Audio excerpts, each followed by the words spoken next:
Hey guys, in this video I'm going to show you how you can get started with ELK Stack on your Windows 10 operating system. So I'm going to show you how you can install ELK Stack on your Windows operating system, and then I'm going to show you how you can get started and start using ELK Stack on your Windows 10 operating system. Now keep in mind, the setup I'm going to show you will help you to get started with ELK Stack, but in production environment this setup will look very different. So first of all, what is ELK Stack? So ELK is an acronym for three open source projects, which are ElasticSearch, Logstash and Kibana. ElasticSearch is a search and analytics engine.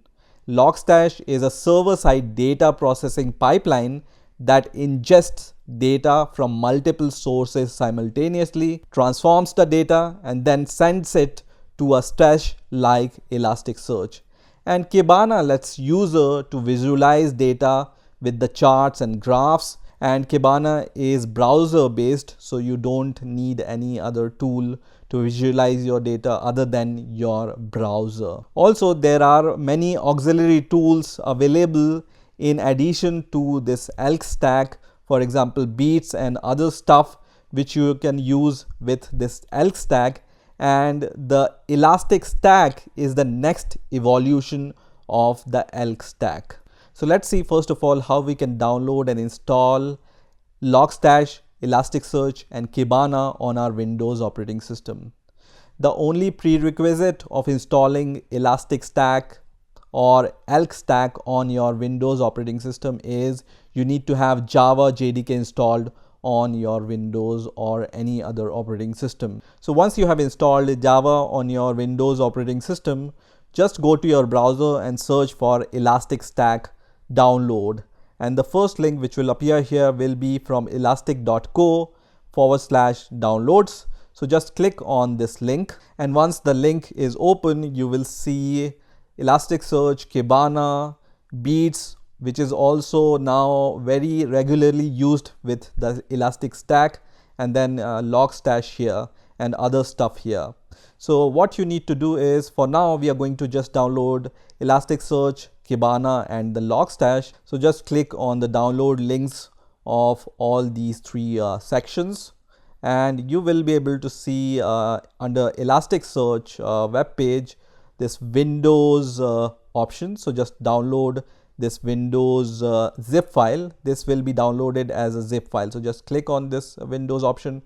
Same you need to do for the Kibana. So just click on the Windows option, and the same we will do for the Logstash. So for the Logstash, we are going to download this zip file option. So once you have downloaded all these three zip files, I'm going to transfer these files to the folder of my choice. So generally I just keep them under my C directory, and I have created a folder called Elastic Stack here. So this folder right now is empty, so I'm going to transfer all these zip files there, and then I'm going to extract them one by one. So now once all these three folders has been extracted, first of all we are going to start the Elasticsearch server. So I'm going to go inside the Elasticsearch folder, and then I'm going to go inside the bin folder, and then I'm going to copy this path, and then I'm going to right click on my Windows icon and then open the command prompt as admin. So I'm going to open it as administrator, and then I'm going to cd to the directory where this bin folder is there, and then I'm going to start the elasticsearch.bat file. So I'm going to just press enter, which is going to start the Elasticsearch server. Now it might take some time to start this Elasticsearch server, so just wait for some time and it will be started. And if the Elasticsearch server has been successfully started, you will be able to see an IP address which will be the local host and the port 9200 by default. So on this IP address and this port, the Elasticsearch can be queried. Now it's important to note here is that the Elasticsearch is a REST based API. So to query Elasticsearch, you need to send REST-based query. So the simple way to test if the Elasticsearch server is working or not is to go to your browser and then just write localhost:9200, which is the default port on which Elasticsearch runs, and it's going to show you all these informations. So it's going to show you the name of your system, and then it's going to show you the cluster name and the version of Elasticsearch which is used, which is 7.3.2 in our case. So if you see this kind of response, that means Elasticsearch is working fine. And if you want to query more to the Elasticsearch, then you need to use tools like curl or postman to send the REST-based queries to get your replies from the Elasticsearch. Now, in the next step, we are going to start the Kibana. So just let this Elasticsearch terminal run, and we are going to once again go to the folder where all these folders are there, and this time we are going to go inside the Kibana folder. So we are going to go inside the Kibana and then into the bin folder inside the Kibana, and once again I'm going to copy this path and then open the terminal as admin. And once the terminal is open, we are going to just cd to the directory where this bin folder is there, and I'm going to press enter, and here I'm going to just write kibana.bat file, which is going to start the Kibana. So here also it's going to take few seconds to start, and once Kibana is started successfully, it will be started at localhost port 5601. So to check whether it's really working or not, you just need to open your browser once again, and here we are going to just open Kibana on localhost port 5601 and then press enter, which is going to start Kibana. And now you can see Kibana has been started, and you can see all these UI options. So here, if you want to expand all these menu options, you can just use this last option here to collapse or expand. And here you can visualize your data which is there in Elasticsearch using Kibana in the form of graphs or other formats. Now let's see how we can use Logstash with Kibana and Elasticsearch. So I'm going to minimize this browser once again, and keep in mind both Kibana and Elasticsearch are running on different servers. So I'm going to go to the folder where all these three folders are there, and this time I'm going to go to the Logstash, and inside the Logstash folder, once again in the bin folder, I will be able to see this logstash.batch file, which is the Windows batch file which I can use to run Logstash. But before that, we need to create a conf file in order to give the configuration for the Logstash. But before that, what I want to do is I want to add this Logstash and Kibana and Elasticsearch path into my system variables, so I can open this Logstash command from anywhere in my file system using the command prompt.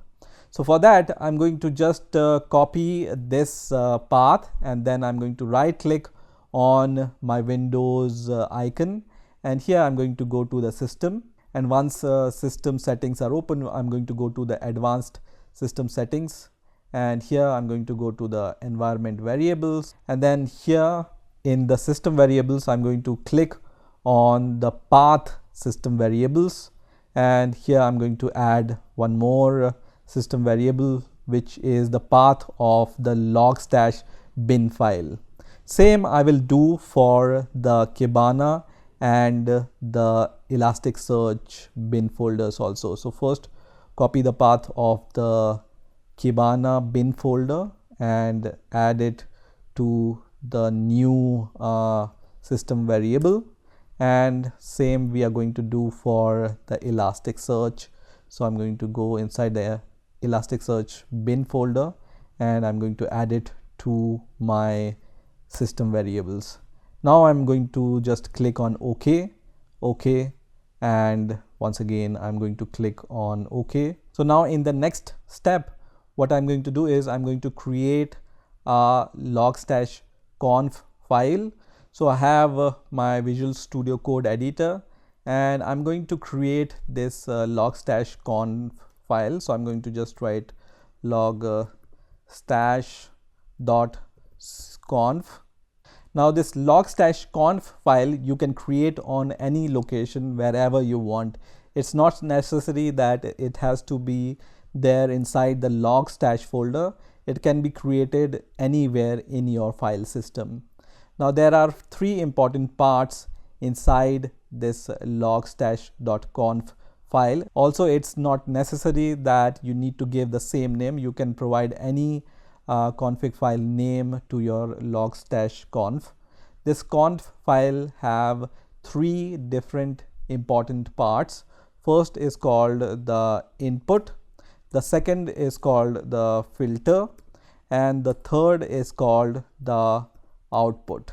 Now keep in mind that this logstash config file format is not a JSON format.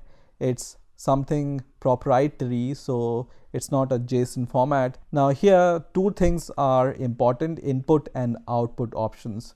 Filter is an optional option, so for now I'm going to just remove this filter. Now logstash config file is going to look like a JSON file, but it's not a JSON file. So you just need to give input and then the curly brackets, and here also output and the curly brackets. Now as an input, we are going to provide the input as the standard input. So I'm going to just write stdin and then just space and then curly brackets. And in the output, we need to provide the name of the technology where we want to send our data. So for now, I want to send my data to the Elasticsearch. So I'm going to just write Elasticsearch curly bracket hosts. My Elasticsearch is running on the localhost :9200. That's why I have written this host here and the port. You can also just spread this something like this, so it's more readable. And once again, inside this Elasticsearch, you can also provide the index of your data. So you can just write index and then this kind of arrow, and then in double quotes you can write the name of your index. So here you can just give any index name, whatever you like.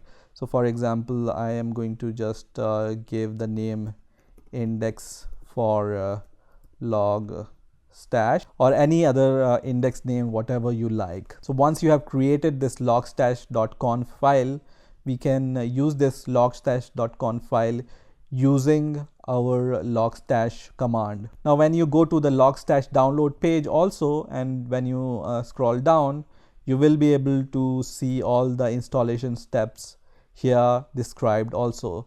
So we have created our logstash.conf file, and then to run the Logstash with the config file, we just need to give this command. So just call the logstash, and then with -f option we can provide the path of our logstash.conf file.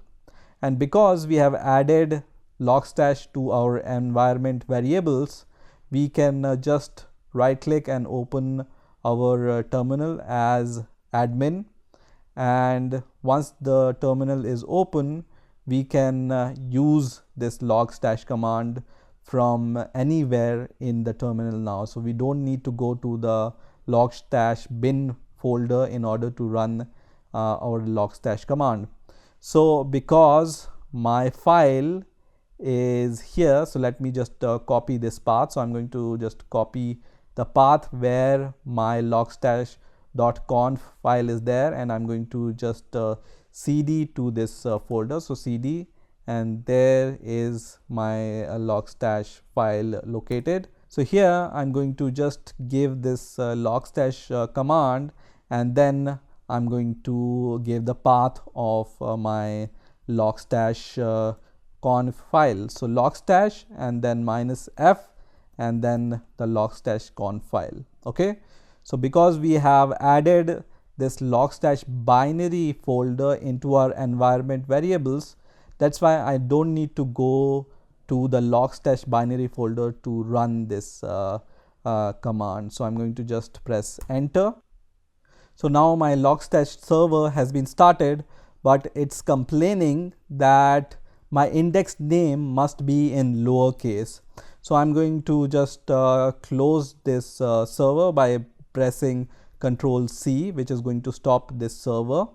And once the server is stopped, I'm going to just go to my logstash.conf file, and I just need to create my index in all lower cases.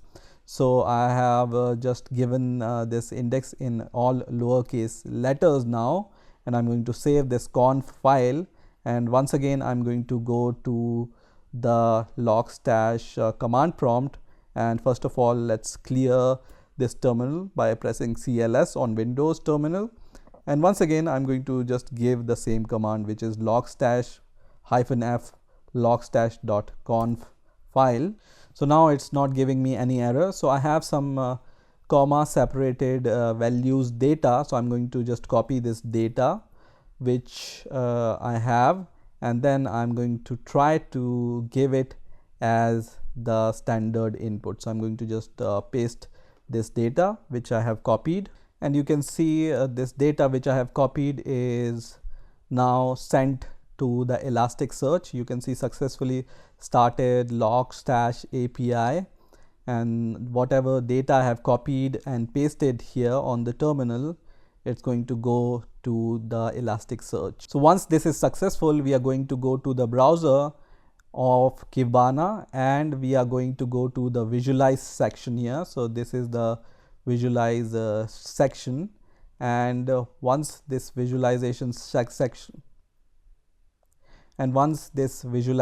section is open, you can see here create index pattern, and you will be able to see our index, which is index for Logstash. This is the index which we have given in the Logstash config file. So I'm going to just give this index in the index pattern box here, and it says successful when I enter this index inside this text box. So I'm going to just click on the next step, and now we just need to give the time filter field name. So by default, we just need to choose @timestamp, which is the default time filter field name, and then click on create pattern, which is going to start creating the index pattern for your data. And once this is done, you will be able to see that our index is created with the name which you have provided, which is index for Logstash in my case, and you will be able to see all these